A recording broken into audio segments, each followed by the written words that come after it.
যাতে করে আধিপত্যবাদ সহ সমস্ত অন্যায়ের বিরুদ্ধে তারা হবে আপোষহীন।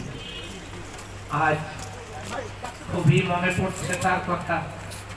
একটা সময় তার মাথাটা আমার বুকের উপরে ছিল কোন এক সফরে, ভুলতে পারি না তাকে। ঢাকা বিশ্ববিদ্যালয়ের মতো জায়গায় তাকে নিয়ে যখন আলোচনা হয় তখন এই কথা বলতে দ্বিধা নেই। বর্তমান প্রজন্ম জানতে শিখেছে, অন্যায়ের বিরুদ্ধে কথা বলতে শিখেছে এবং